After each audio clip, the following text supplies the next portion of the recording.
So, hi guys, thank you for joining me today. I'm just having a resume workshop to help anyone who may be cleaning up their resume to find a new job. Um, Most of my presentations are very academic or corporate, so you could probably tell that I had some fun creating this one. If you have questions throughout, you can put them in the chat. I think there's a chat in here. Yes. Go ahead and send them in the chat, or we can unmute at the end and there will be time for questions.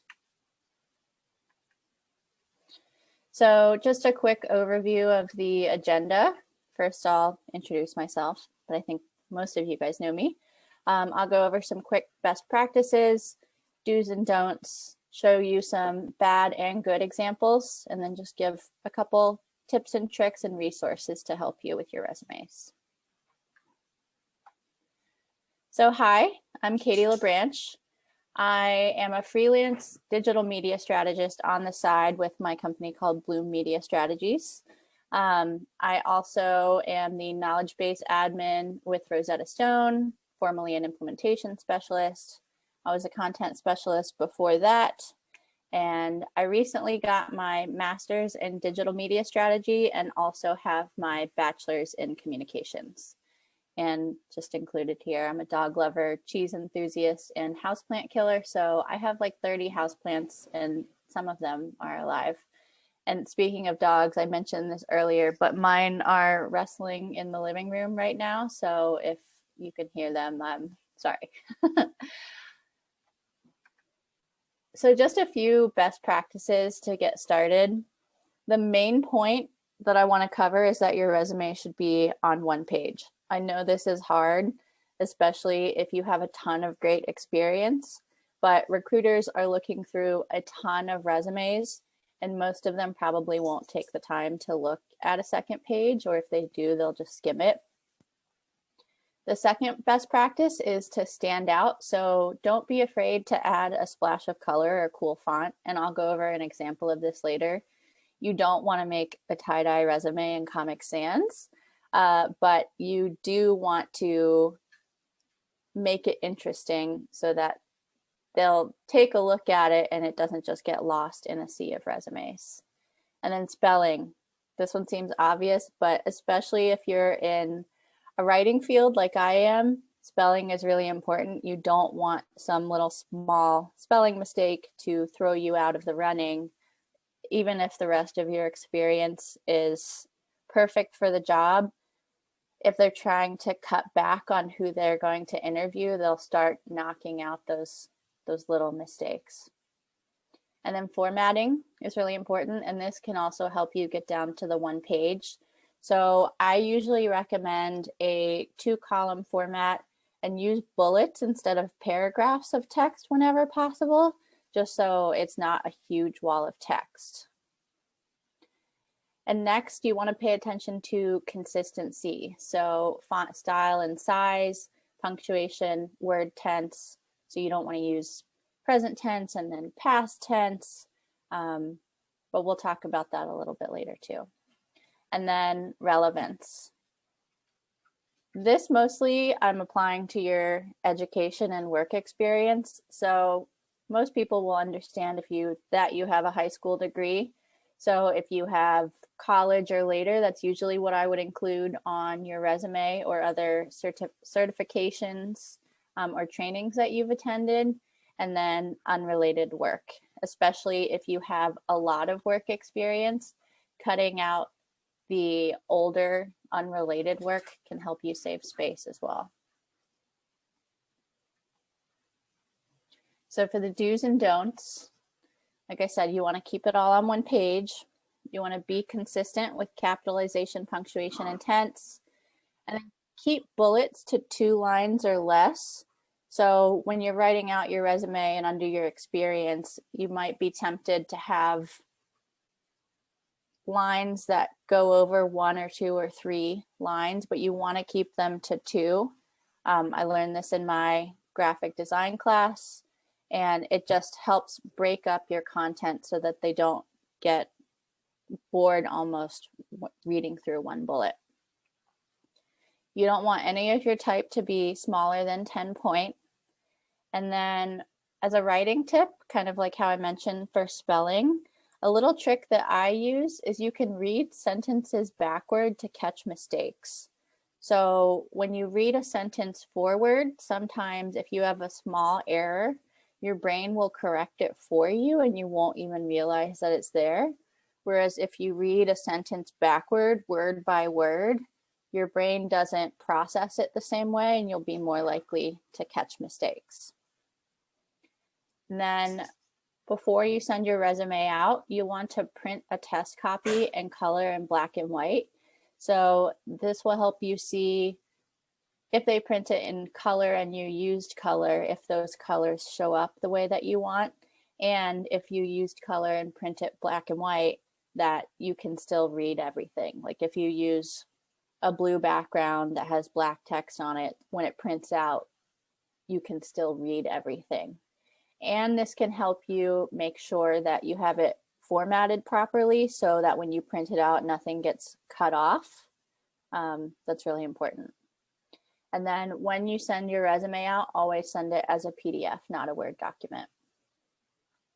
So a few don'ts that I see on resumes pretty often, don't include your entire address. This just takes up space.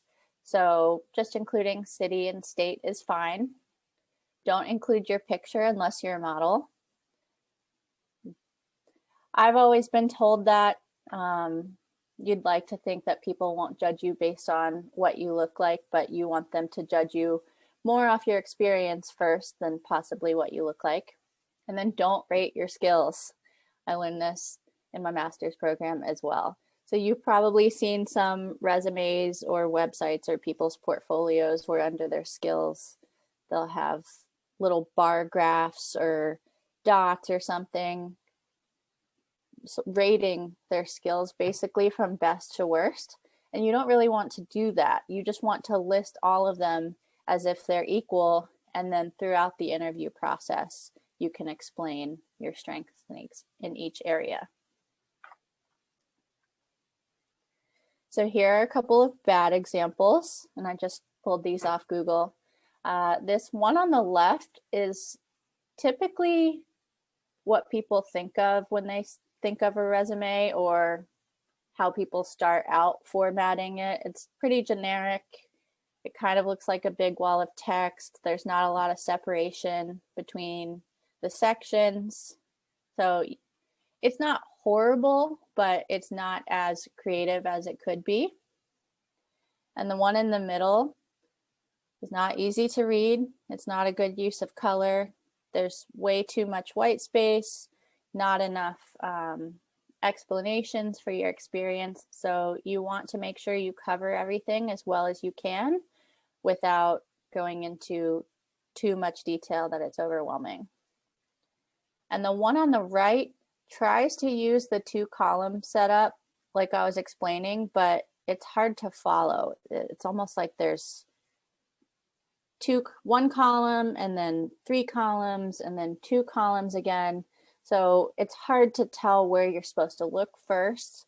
And like if you look into employment history, you kind of want to keep reading into the role description.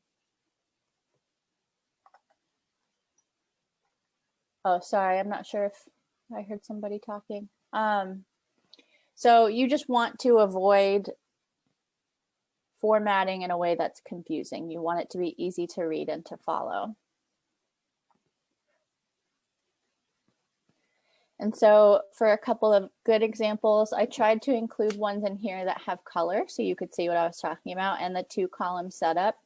So the one on the left has that bold yellow bar on the side with their name and their title. It can either be your current title or just a generic title for the field that you want to work in. You want to include your contact information, list of your skills, your education. You can include awards that you've received as well. The one in the middle is a little more simple and standard, so it has your name across the top and then 2 columns as well. This person doesn't have quite as much experience or information that they need to include on the left side, But if you wanted to go with something like this, you could shrink the header a little bit to make room for more content. And then as a humble brag, I have my resume that I created in graphic design on the right. So I have my name and title at the top with my contact information. And then you guys know I've had quite a few roles at Rosetta Stone over the years. So I tried to make space to include them all, include my skills.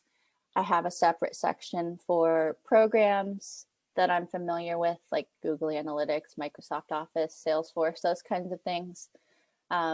Key traits and awards.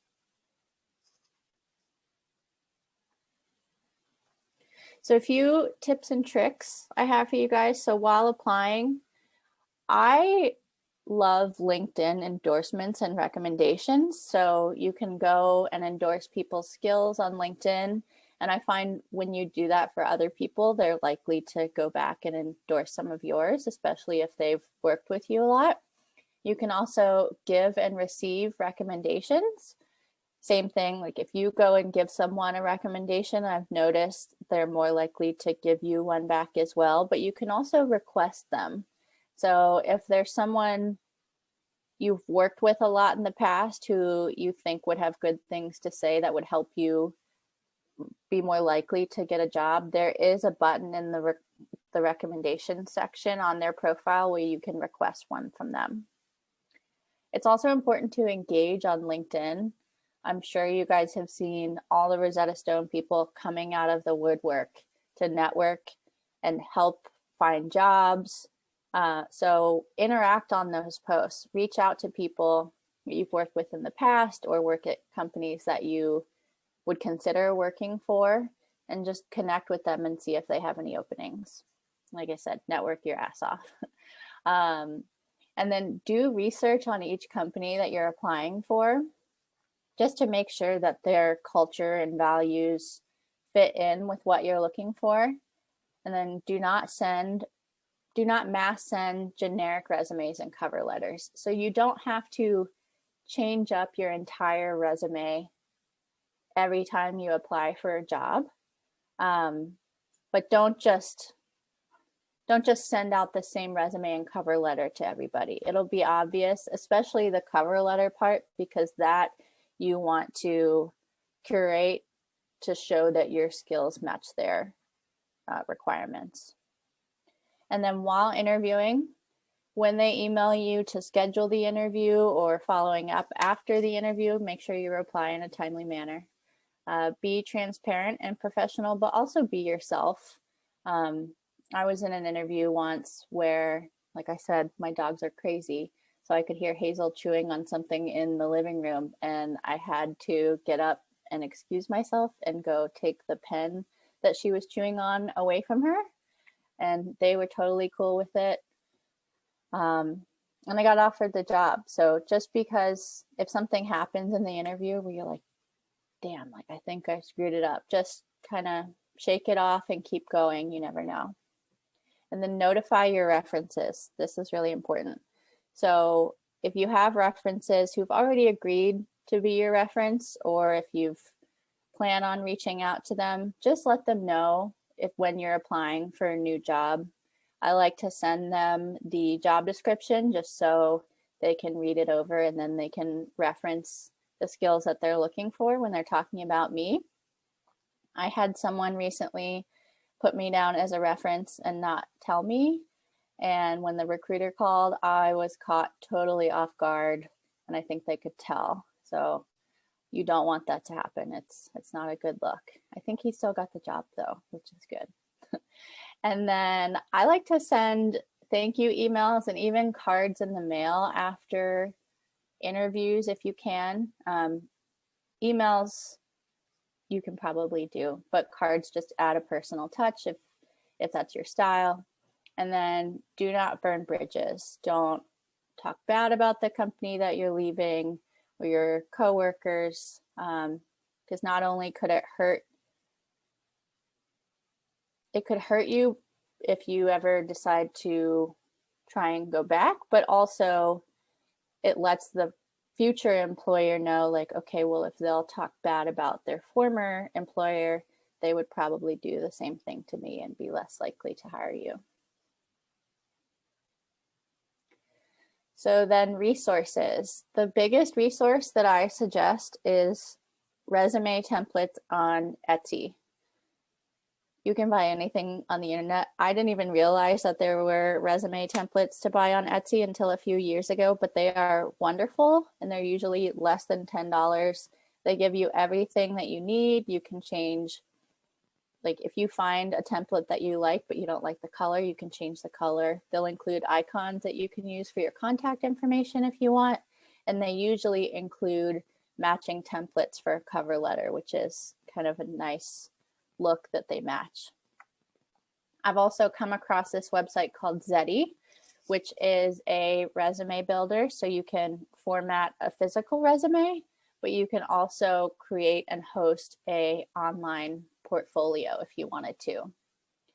And then I've also included Adobe InDesign. So my resume that I showed you was created on Adobe InDesign.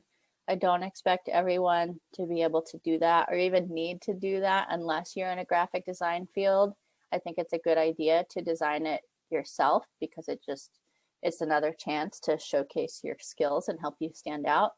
But Adobe also has templates that you could use to base yours off of.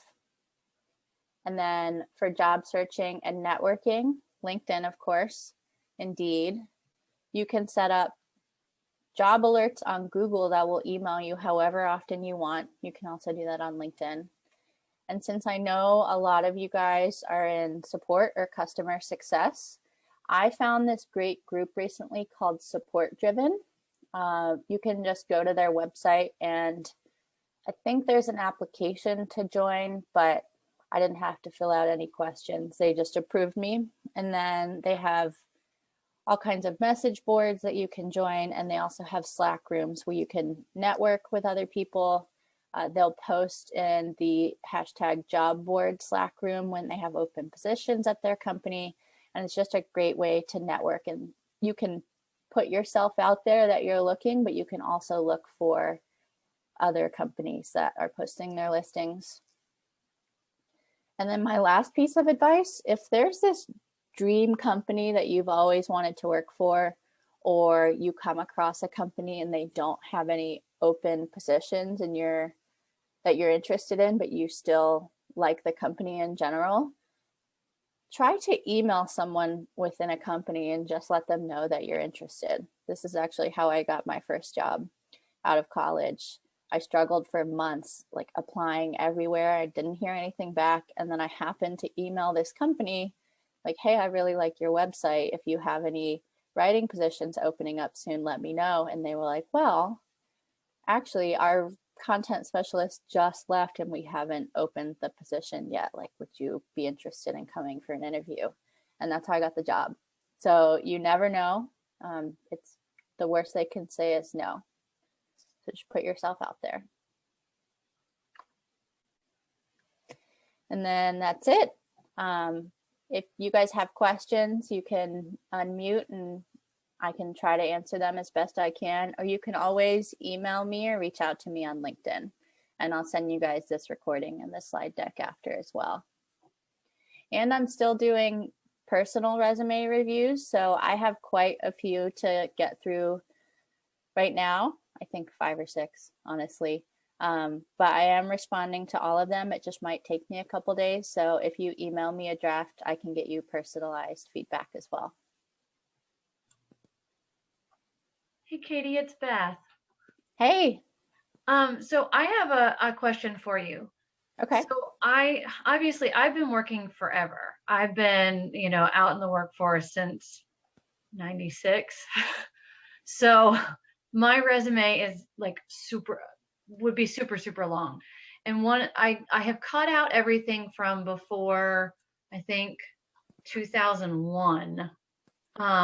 Because anything that was before 2000, because I know that that's way old. But I know that even going back to 2000 that's still 20 years ago. Mm-hmm. So, but my problem is that was the start of a 14-year stretch at one company. And so for me, if I cut that out in order to make this a one page, it makes it look like I only have a couple of jobs, because when we were in New Hampshire, I got laid off from the company that I had been with for 14 years.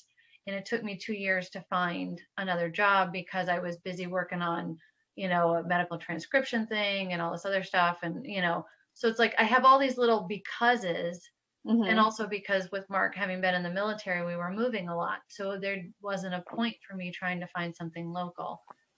Yeah. How do I how do I go about that when it comes to my resume? In order to so that people know, because my experience when I was at the one company for 14 years, that has a lot of the experience that I need for a lot of these jobs, but it goes back 20 years. So Yeah. any suggestions, or is that something to kind of take offline?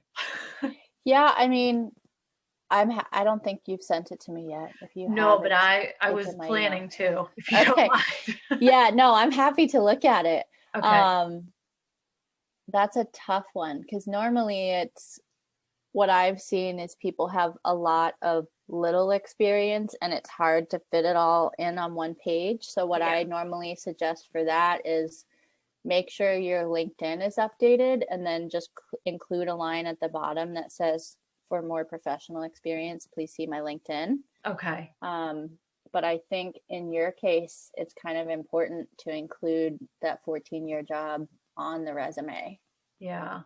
So I'd have to think about that one. Are there Okay. any jobs in there that are not totally relevant to what you want to do now? No, actually, everything that I have done, like from the beginning of that job until recent, every single one is relevant to what I'm doing now. The stuff that I had done before that is not really relevant. Okay. And that's why I cut all of that out. Okay. Well, let's take a look at it. We're Okay. probably going to have to get pretty creative with formatting. Okay. We'll figure it out. That's why the templates are great, is because there's so many out there, and there is one somewhere that we can we can work on to get it all to Okay. fit without being overwhelming. That's a big thing too. Yeah, and that's part of my problem, is that I have so much experience, especially from the one that I was there for 14 years, because I was for so long, it was I have like 4 or 5 different positions from when I was there, but they're all relevant. I Mm-hmm. just happened to grow in the company, but every single one of them has something to do with what I'm doing now. Okay. So, Well, yeah. let's take a look. And if anyone else has something similar, we can look at that too. Okay, cool. Thank you. Mm-hmm. I'll look in the chat. Oh, you're welcome, guys. I'm happy to help. So I, I'll throw it out. The hardest thing that I deal with in doing this, writing a resume has not really been the hard part, but that cover letter. I am mm-hmm. very guilty of sending that generic cover letter and having a hard time figuring out what is relevant. What are the good pieces to include in that? How long should it be? No longer than one page, also. Um, Honestly, I don't have as much experience with cover letters. Some jobs ask for them and some don't. I have written them before. If you want to see, I can send you a copy of one of mine. If anyone else is interested, I can send that to you as well. I don't know if it's perfect, um, but maybe that I can do a workshop on that next once I do a bunch of research. If you That's guys just would always be been, interested. yeah, Yeah, I would love to see that. they're tough. I mean, you want to make it fit to the job description without sounding like you're making stuff up to fit it to the job description. Yeah, that's tough, but definitely don't send the same to whom it may concern to everybody. I always had like a little form filling, like pieces that I'm like, and this is your key value, insert here. Yeah. But I know that has to come across as robotic, and that doesn't feel good. But after you write 3 or 4 of them, it gets kind of monotonous, and it's hard to Yeah. pick and choose, I guess. I try and keep it interesting and kind of throw in funny things here and there too.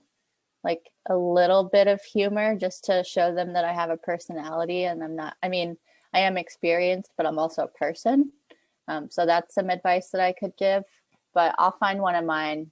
And I see a couple people in the comments. So yeah, I can send those to you guys too.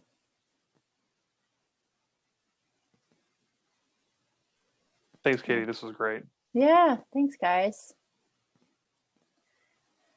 All right. Anybody else? It's okay if you don't have any right now. Oh, go ahead.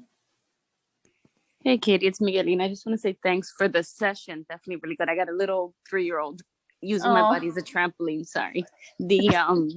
But I do think the cover letter question is a good one. I know from hiring people, you know, like me, it's hard for me to put a cover letter together. Like same as what was just commented, or I tend not to do it. But I know the value of it when I'm reviewing resumes, especially because sometimes I've gotten resumes that I'm like, you did what, when, and why did the recruiter send this to me? Like, I just don't get, you know, like sometimes it's just like, show me the path, right? What makes you the best candidate for this position and summarize it. You know what I mean? So I will spend more time on the cover letter, but I definitely see the value. Yeah. And that's good advice. And I can do research into them. Like I said, I'm not an expert on this either, but if you guys are interested, I can put something together and we can do this again.